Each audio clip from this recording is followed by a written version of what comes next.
Kabanata 1411. Hinawakan ni Benjamin si Arisa habang pinagmamasdan nila ang pagsikat ng araw, binalot siya ng coat at niyakap siya ng mahigpit. Nilalamig ka ba? Umiling si Arisa, puno ng saya ang kanyang mga mata. Hindi ako nilalamig. Saglit silang nag-enjoy sa view bago sila nakarinig ng mga boses na nagmumula sa likuran. Sabay-sabay silang lumingon, tanging si Sean at Edwin ang humihingal. Nakapatong ang mga kamay ng mga lalaki sa kanilang mga tuhod habang hinahabol ang kanilang hininga. Edwin, Mr. Bailey, nandito ka ba para panoorin ang pagsikat ng araw? Medyo nagulat si Arisa nang makita sila. Mr. Graham, Mrs. Graham. Nakangiting bati ni Edwin sa mag-asawa, humihingal. Sumuri-suray si Sean sa isang puno, itinukod ang sarili gamit ang isang kamay sa puno. Pakiramdam niya ay naubos ang lahat ng lakas niya, halos kasing pagod ni Edwin. Ngayon ka lang dumating, kaya na-miss mo ang pagsikat ng araw. Natatawang sabi ni Arisa habang nakatingin sa kanila. Lubusang sumikat na ang araw, ngunit maganda pa rin ang tanawin. Nakita namin ang pagsikat ng araw sa kalagitnaan ng bundok at naisip namin kayong nasa tuktok, kaya umakyat kami para tingnan ito. Ilang beses na huminga ng malalim si Sean. Medyo manipis ang hangin sa bundok, at matagal siyang nakahinga. Tara, upo tayo dyan. Nakita ni Edwin ang isang upuan at sinenyasan si Sean na sumama sa kanya. Edwin, medyo mamasa yung upuan. Kailangan panasan. May tissue ako dito. Inabot ni Arisa kay Edwin ang tissue. Kinuha ito ni Edwin at sinabing, "Salamat, Mrs. Graham." Pinunasan ni Edwin ang hamog sa upuan, umupo, at mas naging komportable. Matagal na akong hindi nakakaakyat ng ganitong bundok. Nakakapagod. Habang nagsasalita ay marahang hinihimas ni Edwin ang sariling mga paa. Umupo si Sean sa tabi niya at sinabing, "Edwin, paano kung magpapamasahe ako sa iyo, at magagawa mo rin ito para sa akin?" Oo naman. Agad namang pumayag si Edwin. Doktor kasi si Sean kaya dapat top-notch ang massage techniques niya. Pinagmasdan ni Arisa ang dalawang lalaki na mapaglarong pinagsusuntok ang mga binti ng isa't isa, lihim na nasiyahan na siya ay binuhat ni Benjamin sa bundok. Kung hindi, tiyak na hindi kakayanin ng kanyang mga binti, lalo na sa mga sumunod na araw na hindi man lang naramdaman ang kanyang mga hita. Kapag nakabalik na tayo, kailangan talaga nating maligo ng mainit na tubig, baka magdagdag ng ilang essential oils para maibsan ang pagod. Kung hindi, pagod na pagod ang ating mga binti para makagalaw sa loob ng isang araw o dalawa. Habang nagsasalita si Sean, sabay hagod niya kay Edwin. Kung hindi mo sisimulan ang pagpapahalaga sa tanawin ngayon, mawawala ito. Paalala ni Arisa sa kanila. Tama, enjoy muna tayo sa view. Natigilan si Sean, mabilis na inikat ang ulo para tingnan ang tanawin. Sulit ang paglalakbay na ito dito. Isa nga itong sikat na tourist spot na ginawa ni Benjamin. Tumawa si Edwin, medyo proud. Si Mr. Graham ang may pinakamagandang paningin. Si Sean ay nag-click ng kanyang dila ng 2 beses at sumagot, dapat mong sabihin na si Mr. Graham ay may kakayahang kumita ng pera. Naaliw silang tinignan ni Arisa, saka sinulyapan ang tahimik na lalaki sa tabi niya. Nang salubungin ni Benjamin ang mapanuksong tingin nito, marahan niyang kinurot ang pisngi nito at mahinang nagtanong, gusto mo bang manood? Sinulyapan siya ni Arisa, saka ibinalik ang tingin sa tanawin. Naisip niya na ang magandang sandali ay hindi dapat sayangin sa walang ginagawang daldalan. Ito ay magiging mas kapaki-pakinabang upang tingnan ang view ng kaunti pa. Dapat ba kitang buhatin pababa ng bundok mamaya, o mas gusto mong sumakay sa aerial lift? Mahinang tanong ni Benjamin sa kanya, ang boses nito ay malumanay at magiliw. Nagningning ang mga mata ni Arisa. Lumingon siya sa kanya, dumampi ang labi niya sa bibig ng lalaki, may aerial lift ba dito? Itinutok ni Benjamin ang mabituan, mapang-akit na mga mata sa kanyang kaakit-akit na maliit na mukha. Oo, aniya sa malalim na boses, mayaman at mapang-akit. Isang gulat ang bumalat sa puso ni Arisa nang salubungin niya ang matinding titig nito. Mabilis niyang ibinaling ang kanyang ulo para tumingin sa malayo, bumaba tayo sa aerial lift. Dahil nagbabakasyon kami dito, sayang naman kung hindi matikman ang karanasan. Okay, bulong ni Benjamin sa kanyang tainga, ang mainit nitong hininga ay humahaplos sa kanyang maselang earlobe na nakakaakit. Unti-unting kumalat ang pamumula sa mga pisngi ni Arisa, na naging kaakit-akit sa kanyang hitsura. Hindi makatiis, hinalikan siya ni Benjamin sa mukha. Lalong namula ang mukha ni Arisa. Palihim niyang itinulak ang lalaki gamit ang kanyang siko, na nagpapaalala sa kanya na may ibang tao sa paligid. Ngumisi si Benjamin, mukhang kontento na. Honey, tumingin ka doon. Isang puting egret. Kabanata 1412. Pagkatapos panoorin ang pagsikat ng araw, isinakay ni Benjamin si Arisa sa isang aerial lift pababa. Tuwang-tuwa si Arisa sa maulap na tanawin, kumukuha ng mga larawan ng maraming magagandang eksena. Sa tingin ko sapat na ang mga larawang iyon. Mag-enjoy sa magagandang tanawin. Hinawakan siya ni Benjamin sa kanyang mga bisig, pinaalalahanan siyang itabi ang kanyang telepono at mabuhay sa sandaling ito. Makalipas ang ilang minuto sa aerial lift, hindi pa rin siya sapat nang bumaba na siya. Masyadong maikli iyon. Gusto kong sumakay pa. Marahang tinapik ni Benjamin ang kanyang ulo. Nang mapansin na gusto pa niyang umupo, iminungkahi niya, paano kung sumakay tayo pataas at pabalik? Sumanyap si Arisa sa kanya, nag-alinlangan sandali, at napagtanto na ang pabalik-balik ay dapat lamang tumagal ng ilang minuto. Oo naman. Hinawakan niya ang braso ni Benjamin, na tuwang-tuwa. Ngumiti si Benjamin, pagkatapos ay binuhat siya sa aerial lift, senyales na magsimula na itong umakyat. Hindi pa nakasakay sa aerial lift dati. Mahinang tanong niya, nakapatong ang baba sa balikat niya. Tumanggo si Arisa, hindi pa ako nakasakay nito.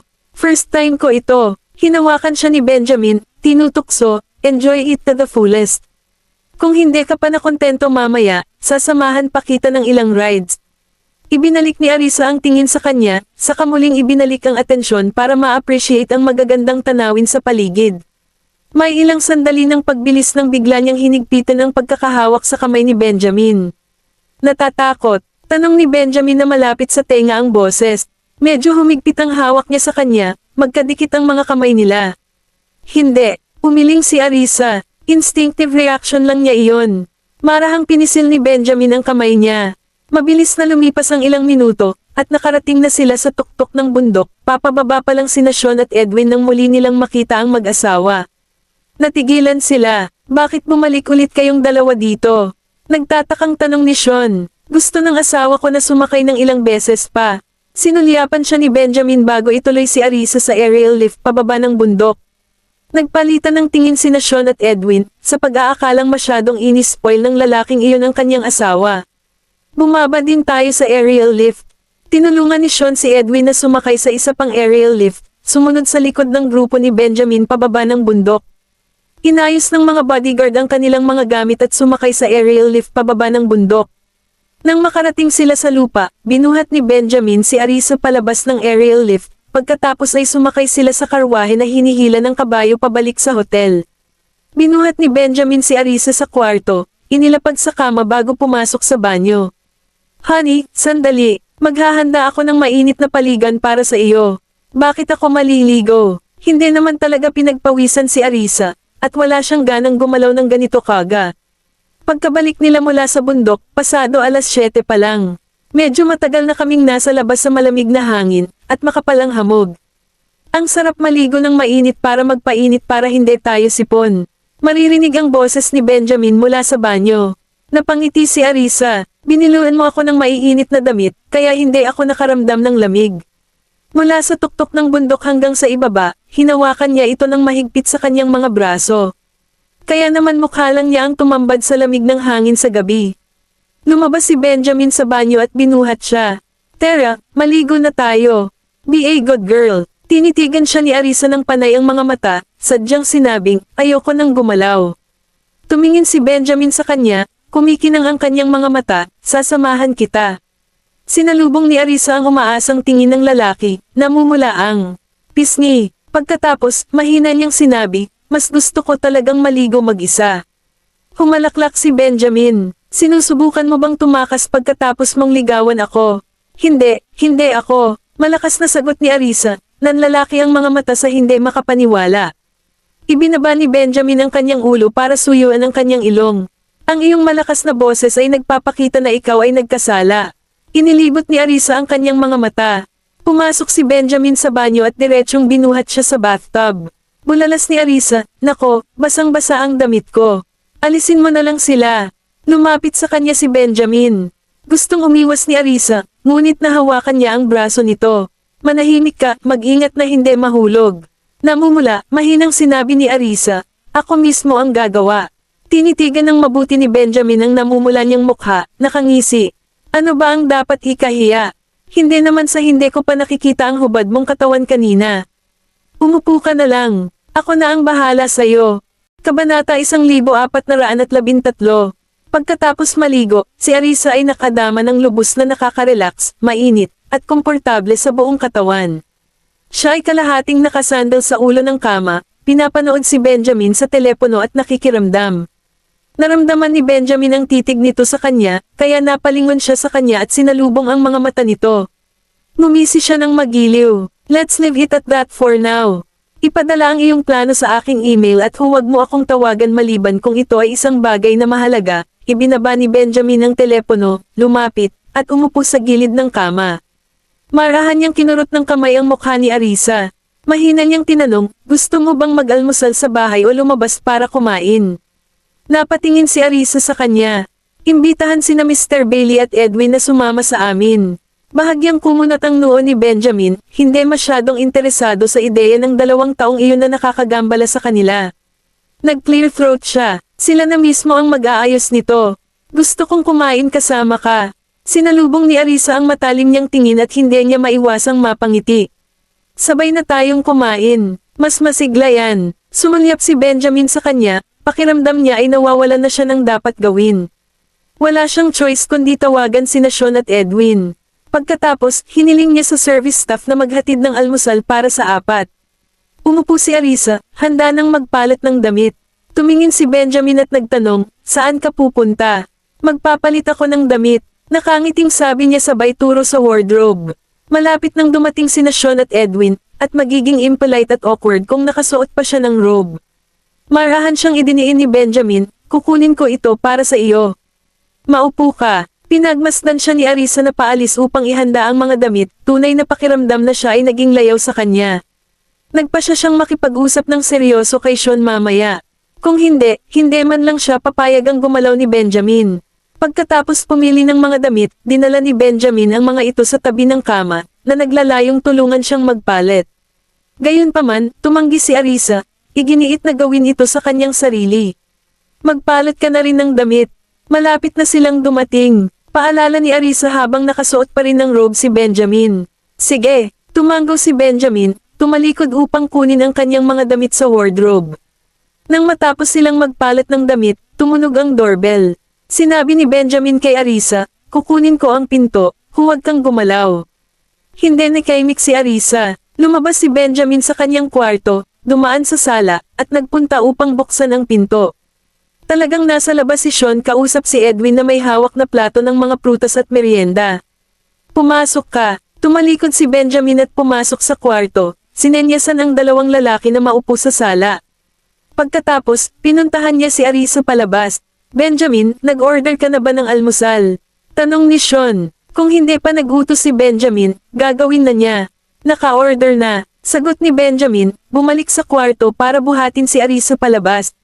Pagkatapos, hawak si Arisa, umupo si Benjamin sa isang sopa sa isang tabi. Bati ni Arisa kina Sean at Edwin bago umupong mag-isa sa gilid. Nasanay na sina Sean at Edwin na makitang pinapalayaw ni Benjamin si Arisa. Nagtawanan ng dalawa at walang sinabing magkabati.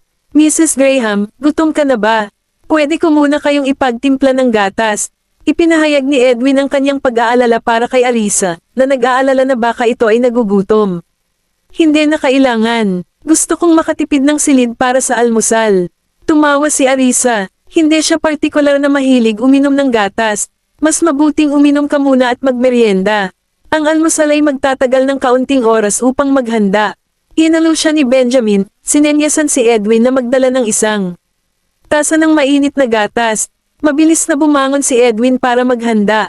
Natawa din si Sean, Arisa, kumain ka muna. Hindi dapat magutom ang mga buntis. Manam, sumang-ayon si Arisa sa kanila, saka bumaling kay Sean. Mr. Bailey, maaari ba akong lumipat sa aking sarili ngayon? Sumulyap si Sean sa kanya, pagkatapos kay Benjamin, at tumawa. Arisa, mukhang naka-recover ka na, kaya okay lang na gumalaw ka ng konti. Pero, may nag-e-enjoy sa pagiging personal na kalisyo mo. Hindi mo ba gusto? Alam ni Arisa na si Benjamin ang tinutukoy ni Sean. Ibinaling niya ang kanyang ulo para tingnan ang lalaking nasa tabi niya, nakaramdam siya ng pagkamayabang. Tingnan mo, kahit si Dr. Bailey ay nagsabi na maaari akong lumipat ngayon, ngunit nag-aalala ka pa rin. Kabanata 1414. Pang-aasar ni Sean kay Benjamin na may mapaglarong ngiti. Benjamin, masyado mo talagang inispoil ang asawa mo. Dapat hayaan mo siyang gumalaw ng kaunti. Hanggat hindi siya masyadong naglalakad, mabuti para sa kanya na mag-ehersisyo. Sinaman ng tingin ni Benjamin si Sean. Ikaw ang nagsabi sa kanya na magpahinga sa kama hanggat maaari noon, at ngayon ay sinasabi mo sa kanya na lumipat. Ang iyong mga kasanayan sa medikal ay pantay o hindi. Pinunasan ni Sean ang kanyang ilong, nagtataka kung bakit palaging kinu-question ang kanyang kakayahan sa medisina habang gusto pa rin nilang humingi ng tulong sa kanya. Nakaramdam si Sean ng pait sa kanyang puso. Sumulyap siya kay Benjamin at sumagot, Benjamin, hindi tama na questionin mo ang medical skills ko. Maayos na ang paggaling ni Arisa at natural na siyang makalakad. Dati, kapag hindi stable ang kalusugan niya, talagang kailangan niyang magpahinga sa kama. Kung patuloy siyang nakahiga sa kama, nag-aalala ka sa kanya. Kung hindi ka, trust me, bakit mo ako hahayaan na mag-asikaso sa sakit niya? Maaari kang laging maghanap ng ibang obstetrician, ngunit hindi tama para sa iyo na gumamit ng personal na pag-atake. Eksakto, hindi tama ang mga personal na pag-atake. Kung sa tingin mo ay hindi pantay-pantay ang medikal na kakayahan ni Mr. Bailey, bakit mo pa rin hinahanap ang tulong niya? Hindi ba't salungat iyon? Tumanggo si Arisa, nanlilisik si Benjamin. Nang makita siyang mahiyain, marahang tinapik ni Benjamin ang kanyang ulo, nagpapakalma, huwag kang magalit. Napabuntong hininga si Arisa, ibinaling ang kanyang ulo upang tumingin sa ibang lugar. Nakangiting nilagay ni Edwin ang mainit na gatas sa harap ni Arisa sa coffee table. Mrs. Graham, uminom ka muna. Ingat, mainit. Salamat, Edwin. Ngumiti si Arisa kay Edwin, hinawakan lang ang gilid ng kanyang tasa ngunit hindi umiinom. Dumampot ng merienda si Benjamin at dinala sa kanyang mga labi para pakainin siya. Gustong kunin ni Arisa ang pagkain, ngunit iniwasan ni Benjamin ang kanyang kamay. Pinilit niyang pakainin siya, kumain. Utos ni Benjamin, may awtoridad ngunit banayad ang tono nito. No choice si Arisa kundi ibuka ang bibig at kumain, medyo nahihiya itong gawin sa harap ni Sean at Edwin. Pinagmasdan ni Sean at Edwin ang kanilang magiliw na pagpapakita, nakangiti ng walang sabi-sabi. Halika, uminom ng gatas. Pagkatapos niyang hintayin na makakain siya ng makakain niya, dinala ni Benjamin ang gatas sa kanyang labi. Napatingin si Arisa sa umuusok na gatas, pakiramdam niya ay sobrang init pa nito para inumin. Sobrang init pa, maghintay muna tayo bago ako uminom. Walang paraan na lumamig na ang gatas kaya hindi nagtagal matapos itong ihanda ni Edwin. I'm impressed he can hold it nang hindi napapaso ang kamay niya. Sinuri mismo ni Benjamin ang temperatura. Handa na itong inumin. Hindi ito magiging kasing sarap kapag lumamig na. Medyo may pag-aalinlangan si Arisa, ngunit tinanggap niya ang ibinigay sa kanya. Siya ay maingat na humigop, pagkatapos ay agad na tumalikod sa susunod na segundo. Mainit pa, hindi mo ba nararamdaman? Makapal at matigas ang balat ni Benjamin kaya hindi niya talaga maramdaman ang init. Pwede ka nang uminom mamaya. Nang makitang hindi na talaga siya makainom, walang choice si Benjamin kundi ibaba ang gatas. Oh, mahal, hindi pa dumarating ang almusal. Gusto pa rin naming lumabas at maglaro, pero pagmamaktol ni Sean, inilabas ang kanyang telepono para himukin ang kusina ng hotel na magmadali. Benjamin, ano ang inutusan mong kainin? Malalaman mo pagdating nila, hindi ba? Walang pangakong tugon si Benjamin, na patuloy na pinapakain si Arisa. Pagkatapos magmerienda ay ayaw pang kumain ni Arisa. Hindi na ako kakain. Kung hindi, mabubusog ako. Kumain ka ng gatas. Muling kinuha ni Benjamin ang gatas, sinubukan muna ang temperatura para sa kanyang sarili. Medyo mas malamig ngayon kaysa kanina. Kinuha ito ni Arisa, ngunit hindi binitawan ni Benjamin, patuloy pa rin itong itinapat sa kanyang bibig. Sumimsim siya, tamang-tama ang temperatura sa oras na iyon, kaya natapos niya ang lahat ng ito sa isang pagkakataon. Sa sandaling iyon, inihatid ang almusal. Pawang pagkain ang gustong kainin ni Arisa at angkop din sa kanyang Jetta bilang isang umaasam na ina. Maraming pagkain, ngunit lahat sila ay tila napakamura. Sabi ni Sean, si Sean ay madalas na nananatili sa ospital, kung saan ang pagkain ay napakasustansya at natural na medyo mura. Dahil sanay na siya sa murang pagkain na iyon, mas pinili niya ang mga pagkaing may mas matapang na lasa upang mabusog ang kanyang panlasa kapag kumakain siya sa labas. Kung hindi mo gusto, kumain ka sa labas. Sinaman siya ng tingin ni Benjamin. Bahagyang umawang ang bibig ni Sean. Mamantong hininga siya, kalimutan mo na to. Kakainin ko to kasama si Arisa. Sa ganitong paraan, hindi ako mag-o-order ng kahit anong maanghang na maaaring magpatubig sa kanyang bibig. Natuwa si Arisa. Kung gusto mong kumain ng iba, umorder ka na lang. Huwag kang mag-alala sa akin. Kabanata 1415. Nang marinig ang sinabi ni Arisa, napabuntong hininga si Sean at nakangiting sinabi, hindi, mas mabuti pang huwag na lang. Kung hindi, hindi tayo papayagan ni Benjamin na kumain dito. Sasabay ako sa iyo kumain, Arisa. Pagkatapos natin, kailangan pa nating lumabas para maglaro. Hindi ako mabibigo sa isang pagkain. Bakit ang dami mong kausap? Sinaman ng tingin ni Benjamin si Sean, senyales na tumahimik ang huli. Humalaklak si Sean, alam niya ang ugali ni Benjamin. Hindi siya naglakas loob na suyuan si Benjamin at lumapit kay Edwin. Edwin, kain na tayo dali. Who knows, baka wala nang kakainin mamaya. Sinulyapan ni Edwin si Benjamin at pabirong sinabi kay Sean, huwag mo akong kaladkarin dito. Wala akong sinabi, hindi ganoong klaseng tao si Mr. Graham. Bahagyang tumawa si Sean, sarkastikong sinabi sa kanyang isip, sure he isn't. Hindi sila pinansin ni Benjamin, naghain ng sinigang na oatmeal kay Arisa. Sa kabila ng pag-utos sa mga tauhan ng kusina na mag-ingat sa pagkain ng isang buntis, huminga pa rin si Benjamin.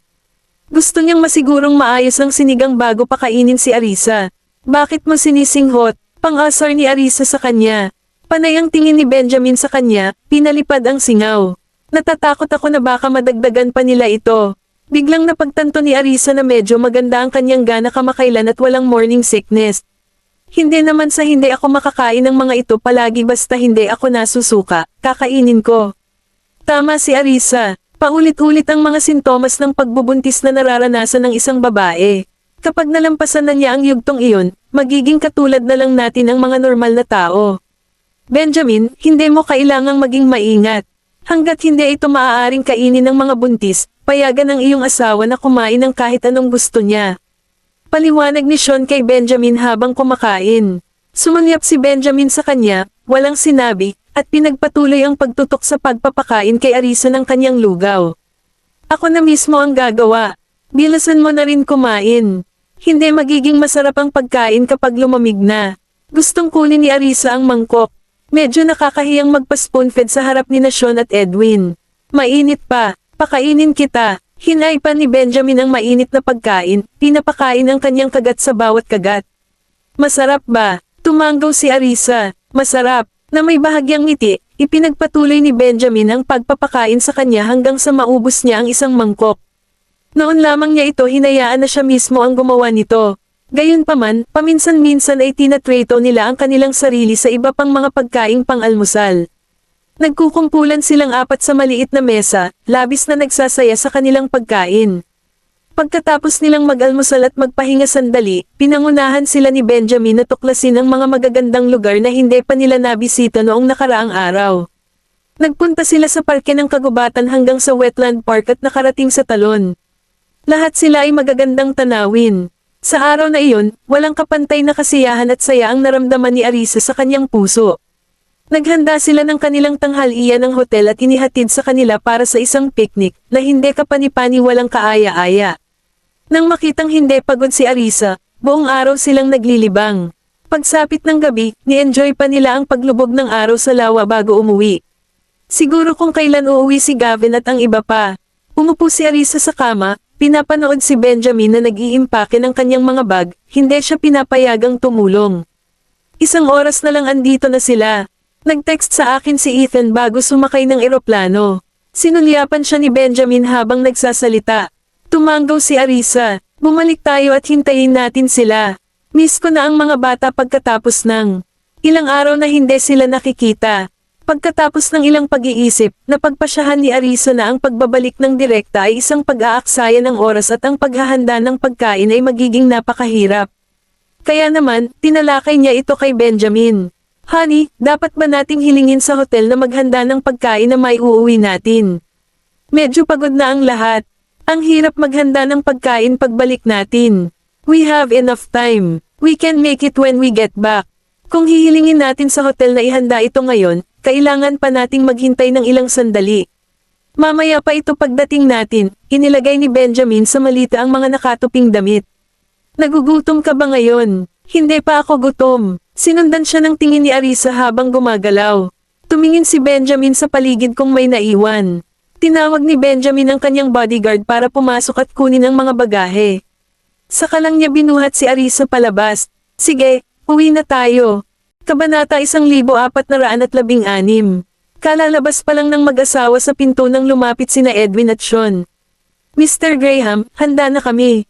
Uuwi na ba tayo? Tumanggaw si Benjamin sabay hawak kay Arisa habang papasok ng sasakyan. Mabilis na sumakay sina Sean at Edwin sa isa pang kotse, nagmamadaling bumalik sa Yaleview. Feeling tired? Bakit hindi ka umidlip?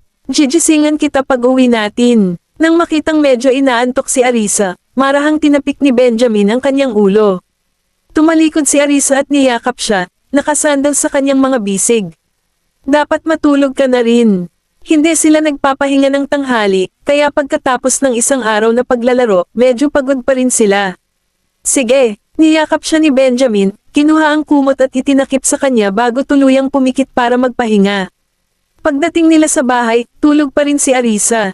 Binuhat siya ni Benjamin palabas ng sasakyan, balak siyang ihatid sa kwarto. Gayunpaman, sa sandaling iyon, nagising si Arisa. Uuwi na tayo. Humikab si Arisa, tumingin sa paligid sa pamilyar na paligid. Ma'am, ibinaba ni Benjamin ang kanyang mga mata upang tingnan siya, dinala siya sa silid. Laming-galinga si Arisa sa paligid ngunit hindi niya nakita ang mga bata. Hindi pa umuwi ang mga bata. Hindi pa, pero dapat malapit na sila. Malumanay na sumagot si Benjamin, hayaan mong buhatin kita sa itaas para matulog pa. No need, maghuhugas ako ng mukha. Gusto kong hintayin ang mga bata kasama si Dad at ang iba pa. Hindi pinayagan ni Arisa si Benjamin na buhatin siya sa itaas. Dalhin mo ako sa banyo sa unang palapag. Kailangan kong gamitin ito. Matapos siyang sulyapan, tinungo ni Benjamin ang banyo sa unang palapag. Inutusan ni Edwin ang mga bodyguard na buhatin ang mga bagahe sa itaas, pagkatapos ay pumunta sa kusina upang maghanda ng hapunan. Si Sean, na walang ibang magawa, ay tumulong din. Siya ang namamahala sa paghuhugas at paghiwa ng mga gulay. Nang makalabas sina Benjamin at Arisa sa banyo, nagsimula silang magkagulo sa kusina. Dalhin mo ako sa dining room. Tutulong ako sa pag-aayos ng mga pinggan. Sinabi ni Arisa kay Benjamin, ngunit sa kasamaang palad, hindi siya nakinig sa kanya. Mag-ayos ka at manatili sa sala. Huwag mong alalahanin ang iyong sarili sa mga bagay na ito, kung hindi, dadalhin kita sa itaas. Binalaan siya ni Benjamin minsan, dinala siya sa sala, at binuhusan pa siya ng isang basong tubig para umalma ang kanyang lalamunan. Pumunta ako sa kusina para tumulong. Tawagan mo ako kung may kailangan ka. Nang marinig ni Arisa na tutulong siya, gamaan ang pakiramdam ni Arisa at masayang sinabi, naiintindihan. Dapat kang pumunta ngayon. Naglagay si Benjamin ng ilang unan sa isang dulo ng sopa para sa kanya. Kung ikaw ay pagod, huwag mag-atubiling humiga. Oo naman. Nakangiting tumanggaw si Arisa, sumenyas na ituloy niya ang kanyang trabaho. Matapos siyang sulyapan, tumalikod si Benjamin at tumungo sa kusina. Nang makita siyang lumalapit, mabilis siyang hinimok ni Edwin na umalis. Graham, mangyaring pumunta at samahan si Mrs. Graham. Kami na ang bahala sa hapunan. Kaya niyo bang dalawa? Malapit nang bumalik ang mga bata, kaya tutulong ako at pabilisin ang proseso. Binulong ni Benjamin ang manggas at sinimulang kuskusin ang palayok. Siyempre, Mr. Graham, asikasuhin mo ang iyong trabaho kung gusto mo. Hindi mo na kailangang pangasiwaan ang mga bagay na ito. Naghanda si Edwin ng mga sangkap na madaling lutuin. Hindi siya nag-abala sa mga pagkaing nangangailangan ng oras sa paghahanda. Edwin, huwag mong tanggihan ang alok ni Benjamin. Bihira lang siyang mag-alok ng tulong. Hayaang ipakita niya ang kanyang kakayahan. Mahusay na hiniwa ni Sean ang karne sa gilid. Siya ay kasing sanay nito gaya ng kanyang surgical scalpel. Tumawa si Edwin at sinabi kay Benjamin, Bueno, ikaw, na ang bahala sa kalderong iyan, Mr. Graham. Ang tatlong lalaki ay abala sa kusina, naghahanda ng hapunan. Sa pag-aalala na baka nagugutom si Arisa, pinaghandaan siya ni Benjamin ng isang mangkok ng creamy tomato pasta. Bahagyang hinalo ni Benjamin ang pasta, inilagay ang mangkok sa coffee table sa harap ni Arisa, at marahan siyang pinaalalahanan. Umupo ka dito at kumain. Mag-ingat ka, ang init. Babalik ako sa kusina ngayon. Sa sarap sa puso, sinenyasan siya ni Arisa na lumapit. Naisip ni Benjamin na may kailangan siya, kaya't lumapit siya sa kanya. Hinalikan siya ni Arisa sa mukha. Salamat, darling. Hindi mapigilan ang pataas na kurba ng kanyang mga labi, masuyong kinurot ni Benjamin ang kanyang mukha, na nakahilig palapit. Isa pa, please, bahagyang namula si Arisa, tinulak siya palayo. Huwag mong pilitin ang iyong kapalaran. Maging abala ka, o ang mga bata ay kailangang maghintay para sa kanilang pagkain sa kanilang pagbalik. Sige, manatili ka rito, magandang babae. Tinapik ni Benjamin ang kanyang ulo bago bumalik sa kusina. Dinampot ni Arisa ang mangkok ng pasta at nagsimulang kumain ng buong garlic. Kabanata 1417. Nang matapos ang kanyang pansit, binuksan ni Arisa ang telebisyon dahil sa pagkabagot at nakita niya ang isang panayam sa balita na nagtatampok kay Keegan at sa kanyang asawa. Si Beatrice ay matikas na nakadamit at madaling humawak sa mga mamamahayag, nagsasalita ng may kumpiyansa at matatas. Lumamlam ang tingin ni Arisa. Hindi na siya nagpatuloy sa panonood at lumipat sa ibang channel. Malaki ang epekto ng kanyang magandang kalooban. Kahit anong palabas ang napanood niya, hindi siya makakapasok dito. Kahit na ito ay isang variety show na puno ng tawanan, nakaupo lang siya doon, nawala sa malalim na pag-iisip. Talagang gagraduate na ang anak ko. Politika man ang pipiliin niya o hindi, hindi kami makikialam. Susuportahan namin kung ano man ang gusto niyang gawin. Salamat sa inyong lahat sa inyong malasakit, at sana ay mas pagtuunan ninyo ng pansin ang mga nagawa ng asawa ko. Umalangaw pa rin sa pandinig ni Arisa ang mapagmahal at mapagmataas na boses ni Beatrice, nakakaiba sa kilos. Nang humarap si Arisa sa kanya, naisip ni Arisa na walang pakialam si Beatrice sa kanya dahil isa siyang anak. Gayunpaman, naging walang pakialam si Beatrice kay Arisa dahil ang huli ay hindi supling ng minamahal ng una. Ngumiti ng mapait si Arisa. Kahit anong pilit niyang pakalmayan ang sarili na wala siyang pakialam, sa kaibuturan niya, hindi niya maiwasang makaramdam ng kaba. Pumasok si Sean sa sala para kumuha ng kung ano, binati si Arisa habang ginagawa niya iyon. Gayunpaman, tila hindi niya narinig. Napansin ni Sean ang kanyang kakaibang kilos, mabilis na bumalik si Sean sa kusina upang hanapin si Benjamin. Benjamin, parang bad mood si Arisa. You should go check on her. Sinulyapan siya ni Benjamin, sinabi sa kanya na bantayan ang kaldero, at nagmamadaling lumabas upang hanapin si Arisa. Nang makita siyang nakaupo sa sala, nalulungkot at lubusang nag-iisa, naramdaman ni Benjamin na sumikip ang kanyang puso. Umupo siya sa tabi niya, ang mahabang braso nito ay yamakap sa kanya, at malumanay na nagtanong, anong problema? Napabalikwa si Arisa sa realidad, ibinaling ang tingin sa kanya, unti-unting nakatuon ang tingin nito. Si Benjamin, nag-aalala, ay marahang kinurot ang kanyang mukha. Anong problema? Kausapin mo ako. Ayos lang ako. Umiling si Arisa, ayaw ilabas ang usapin ng kanyang ina. Mataman siyang tinitigan ni Benjamin. Habang umaalingaw ang tunog ng tawanan mula sa telebisyon, kumislap ang kislap sa kanyang mga mata na parang may nahulaan. Marahan niyang tinapik ang ulo niya sa paraang nakakapagpakalma. Malapit nang umuwi ang mga bata. Paano mo nalaman? Tinawagan ka ba nila? Nagningning ang mga mata ni Arisa. Ngumisi si Benjamin. Mayroon akong tracker sa aking telepono. Nakarating na sila sa suburb. Alam ni Arisa na dadaan ang eroplano sa mga suburb sa kabilang panig, sa pamamagitan ng lungsod, bago makarating sa kanilang tahanan. Mabilis yan. Tara sa labas tayo at hintayin sila. Ilang minuto lang iyon. Sige, mapaglarong pinisil ni Benjamin ang kanyang ilong, kinuha ang kanyang Amerikana, at ibinalot sa kanya bago siya binuhat palabas. Nakarating na sila sa pintuan nang marinig nila ang tunog ng propellers. Sa puntong iyon, nakita na nila ang helicopter. Nandito na sila. Bulalas ni Arisa, nakadikit ang mga mata sa paparating na helicopter sa langit. Ma'am! Nakatayo si Benjamin sa ilalim ng bubong, hawak siya habang hinihintay nila ang paglapag ng helicopter. Panay ang tingin ni Arisa sa eroplano. Nang sa wakas ay huminto ito, gusto niyang tumawid, napagtanto niya na siya ay nasa mga bisig ni Benjamin sa lahat ng panahon. Ibaba mo ako dali, kailangan kong pumunta doon. Sinipa niya. Nang makita siyang tuwang-tuwa, hindi napigilan ni Benjamin na mapangiti. Ihahatid na, kita. Ibinaling ni Arisa ang kanyang ulo upang tumingin sa kanya, nagpout bilang pagtutol. Sa dinami-dami ng taong nanonood, dapat talaga ibaba mo ako. Mukhang balisa ka ngayon. Paano kung madapa ka at madapa habang naglalakad? Hindi ba mas ligtas kung buhatin kita? Hindi siya binitawan ni Benjamin at dumiretso siya sa helicopter. Ang propeller ay huminto, at maya-maya, bumukas ang pinto ng cabin. Lumabas ang bodyguard at saka tumalikod para buhatin ang mga bata pababa. Sa sandaling nakalapat ang mga paa ng mga bata sa lupa, tumakbo sila patungo kina Arisa at Benjamin habang tinatawag ang kanilang mga magulang. Kumusta, mga syota ko? Tuwang-tuwa si Arisa nang makita ang mga bata. Tinapik niya ang braso ni Benjamin. Bilisan mo, ibaba mo ako. Mabilis siyang ibinaba ni Benjamin, ngunit nakapulupot pa rin ang braso nito sa bewang niya, baka sakaling mahulog ito. Mommy, pinalibutan siya ng mga bata, masayang sumisigaw ng walang tigil. Yumuko si Arisa para yakapin sila, ang mga mata ay gumagala sa kanila. Kinurot niya ang pisngi ng isang bata, pagkatapos ang maliit na ilong ng isa, at tumawa. Lahat kayo naging tan. Nagtawanan ang mga bata. Tuwang-tuwa silang lahat at walang pakialam. Kabanata 1418. Mommy, namiss ka namin ng sobra.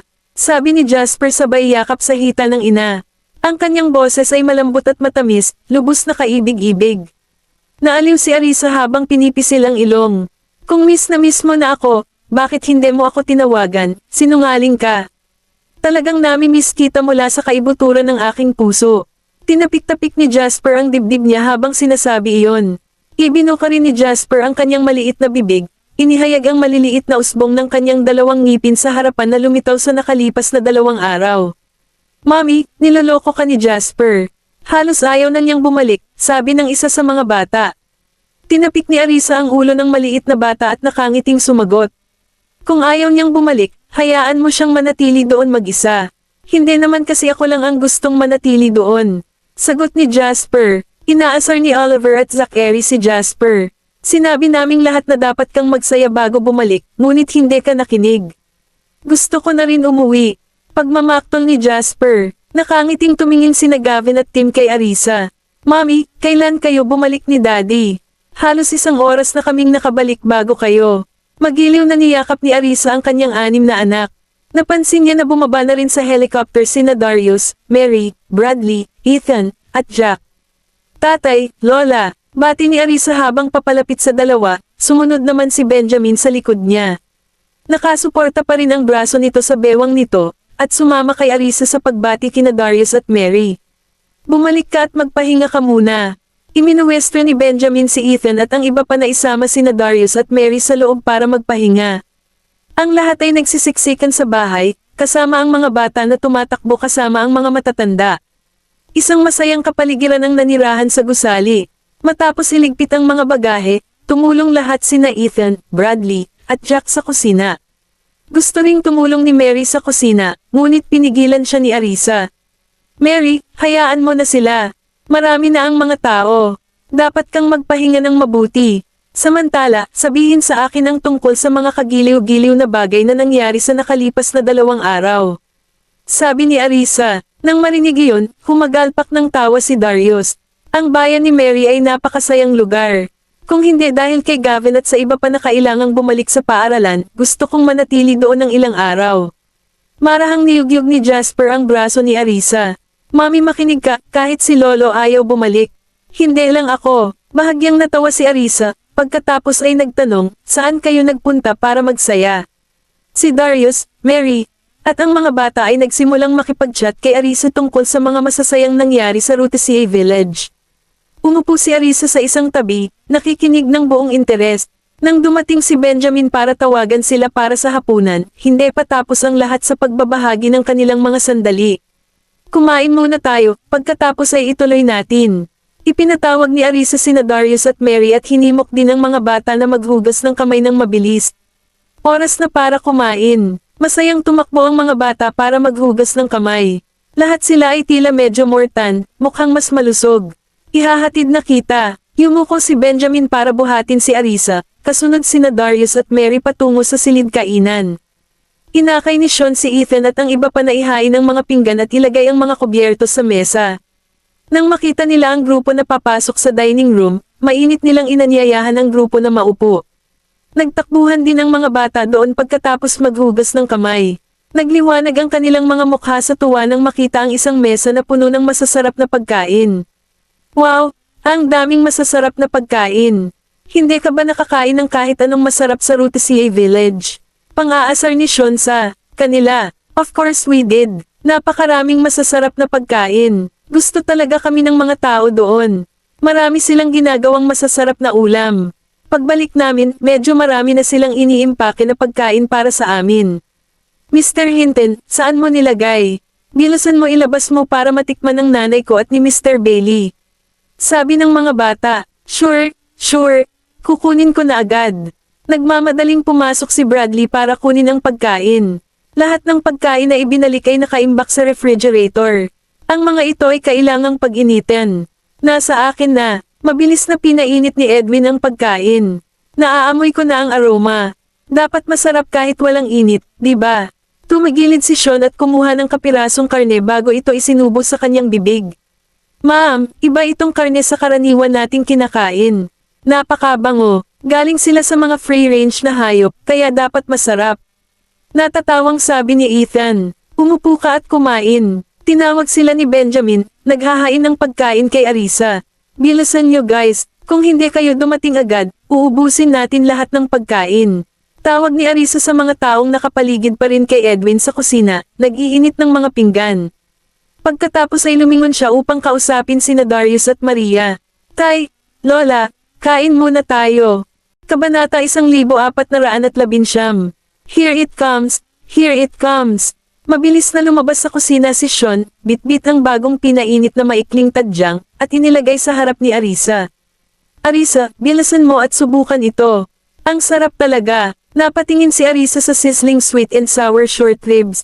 Ang bango lang ay tila masarap sa kanila. Hayaan mo akong matikman, sabi niya.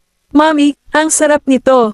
Gawa ng kapitbahay. Nakangiting sabi ni Tim. Mommy, ang sarap talaga. You should try some. Kinuha ni Gavin ang kanyang tinidor at nagsilbi ng isang piraso kay Arisa. Salamat, sweetheart. Kumuha si Arisa ng isang piraso at kumagat, nagningning ang mga mata. Ibinahagi niya ang kanyang kasiyahan kay Benjamin, na walang tigil na pinupuri. Ang sarap talaga nito, Benjamin. Dapat mong subukan. Nang makita ang kanyang masayang ekspresyon, ngumiti si Benjamin. Pumulot din siya ng isang piraso. Ang karne ay mayaman at chewy, at ang lasa ay talagang pambihira. Kung gusto mo, magkaroon ng ilang piraso pa. Pinuri rin ni Benjamin ang pagkaing iyon. Nakangiting sabi ng matanda, espesyal itong inihanda para sa amin noong kami ay bumisita. Ito ay bagong patayan. Napakaswerte ninyo. Naiinggit na sabi ni Arisa. Matapos ang maiikling tadyang, hindi niya naiwasang mag-crunch ng buto para matikman ang lasa. Inihain siya ni Benjamin ng 2 piraso, pagkatapos ay inihain siya ng iba pang mga pagkain. Nakadalawang piraso din si Sean at nagsilbi pa kay Edwin ng 2 piraso. Hindi pa tayo kumakain, bilasan na natin kumain, baka maubos lahat ni Benjamin at Arisa. Natuwa si Edwin, nanunukso, hindi ka ba kumain ng 1 piraso noong umiinit na? Nakita ko rin, Mr. Bailey. Tumikim si Ethan, nasasarapan sa kanyang pagkain. Nagtawanan din ang mga bata, tumambad kay Sean. Mr. Bailey, nakita ka naming palihim na kumain ng isa. Malakas na tawanan si Darius at ang iba pa. Ang lahat ng ito ay para sa iyo. Kumain ka hanggat gusto mo kung nasiyahan ka sa kanila. Wala na tayo. Nang marinig ni Jessie ang mga salita ng kanyang lolo, hindi na nangahas na abutin ni Jessie ang ekstrang tadyang gamit ang kanyang tinidor. Nanilibang ang mga matatanda hanggang sa walang katapusan. Halika, sweetheart. Kumain ka kung gusto mo. May sapat na para sa lahat. Inihain ni Arisa ang maliit na batang babae ng ilang maiikling tadyang. Pagkatapos, lumingon siya sa iba pang mga bata. Kung gusto mong kumain, pumasok ka na lang. Naiintindihan mo, Mommy. Sabay-sabay na tumugon ang mga bata, hawak-hawak ang kanilang mga mangkok at kumakain ng buong puso. May gusto bang uminom ng kaunti? Napatingin si Sean sa lahat. Parang siya ang pinaka-excited. Siguro hindi na tayo dapat uminom. Buong araw tayong nasa labas. Pagkatapos ng hapunan, ang gusto ko lang gawin ay umuwi, mag-shower, at matulog. Si Ethan ang unang nagpahayag ng kanyang opinyon. Bahagyang umawang ang bibig ni Sean. Ang pag-inom ng kaunting alak ay nakakatulong sa iyong makatulog ng mas madali. Mr. Bailey, hindi mo ba alam na ang pag-inom ay nahihirapan akong makatulog? Protesta ni Ethan. Napatingin si Sean kina Jack at Bradley. Kumusta naman kayong dalawa? Sumulyap kay Benjamin, napansin ni Bradley na hindi binanggit ng una ang pag-inom. Medyo nag-alinlangan siya at sumagot, dapat din siguro akong bumalik kaagad. Hindi nakaimik si Sean. Benjamin, gusto mo ba ng inumin? Tanong ni Sean sa host. Hindi man lang nilingga ni Benjamin si Sean, tinuon ang pansin sa paghahain ng pagkain kay Arisa. Uminom ka mag-isa. Ano ang masaya sa pag-inom ng mag-isa? Bulong ni Sean, nakatingin kay Jack. Kailangan kong bumalik sa base sa lalong madaling panahon, at mayroon akong pagpupulong pagdating ko doon. Kaya, hindi na ako iinom, sagot ni Jack. Ang natitira ay mga bata man o matatanda. Kaya walang makakasama ng inumin kay Sean, napansin niyang hindi kawiling-wiling uminom ng mag-isa, kaya't itinoon niya ang kanyang pansin sa kanyang pagkain. Mr. Bailey, paglaki ko, iinom ako sa iyo. Inalo ni Jasper si Sean. Salamat. Pahayag ni Sean, hindi man lang naaaliw. Mr. Bailey, kapag dumating ang oras na anyayahan ka naming uminom, mas mabuting huwag kang tumanggi sa pagsasabing hindi mo ito kakayanin. Inayos ni Oliver ang salamin niya gamit ang maaliwalas na hangin, nakangiting ng aasar. Humalaklak si Sean. Ang bawat isa sa kanila ay masanay sa pagdaragdag ng gasolina sa apoy kaysa sa huli. Mr. Bailey, ibinalik namin ang ilang mga pagkain kaparehas ng alak. Maaari mong imbitahan ang ibang mga bodyguard na uminom sa iyo mamaya. Mungkahi ni Gavin. Nagtawanan ang lahat habang nakatingin kay Sean. Kung gusto niya talagang uminom, hindi naman siya kulang sa kasama. Kabanata 1420. Nagtipon ang lahat, masigla at masigla. Gustong-gusto ni Arisa ang atmosphere na iyon dahil naniniwala siyang dapat masaya ang isang pamilya. Mommy, gusto ko yung round 1 dyan. Magiliw na sabi ni Jessie, ang kanyang mga mata ay nakatuon sa ulam. Sinulyapan ni Arisa ang batang babae, pagkatapos ay tumingin sa ulam sa tabi niya at malumanay na nagtanong, ito ba ang kabute?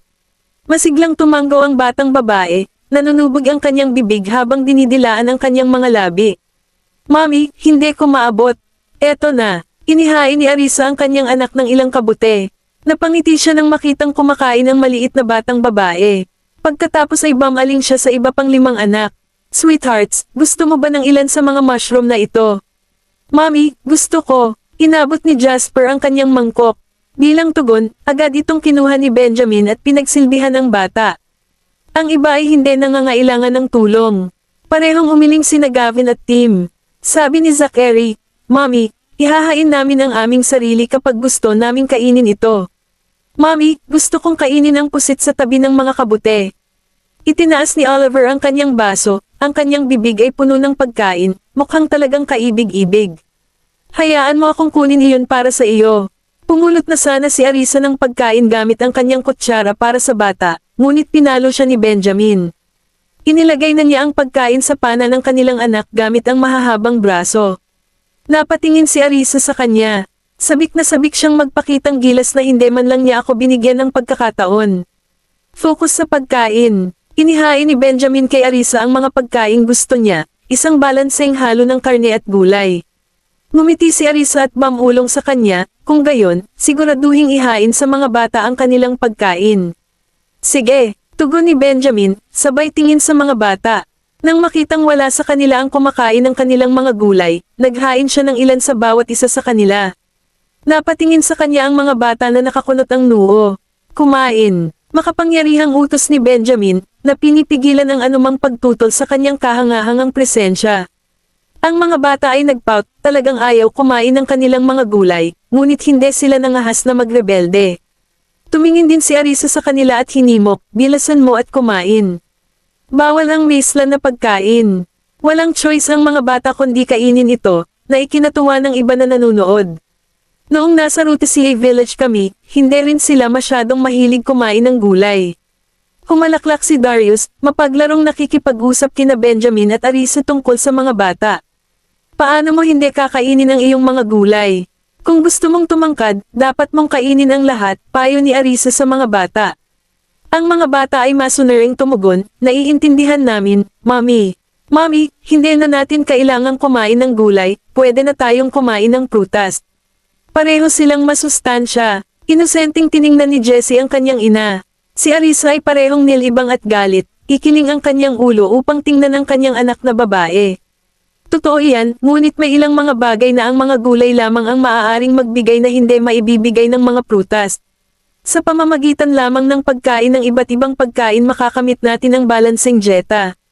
Oh, okay. Ibinaba ng batang babae ang kanyang ulo upang kainin ang kanyang pagkain. Napangiti si Arisa. Pagkatapos ng kanilang pagkain, ang mga bata, na puno ng lakas, ay nagtipon sa paligid niya, nagbabahagi ng lahat ng uri ng masasayang bagay. Si Darius at ang iba ay nasa sala, humihigop ng kape. Nandoon lahat sina Bradley, Sean, at Jack. Naghanda sina Edwin at Mary ng ilang prutas at merienda. Matapos silang pagsilbihan, sumama na rin sila sa lahat sa casual na usapan. Malamang na, nagpupulong sina Ethan at Benjamin sa pag-aaral.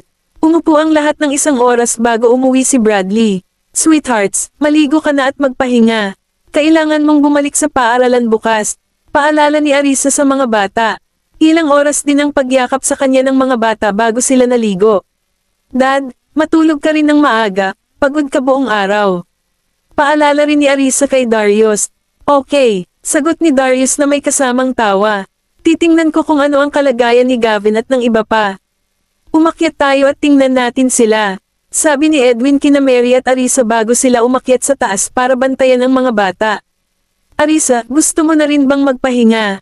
Tatawagan ko si Benjamin. Sabi ni Sean kay Arisa, saka pumunta sa study para tawagan si Benjamin. Nakita ni Arisa na umalis na ang lahat, naiwan siyang mag-isa. Hindi niya maiwasang mapangiti.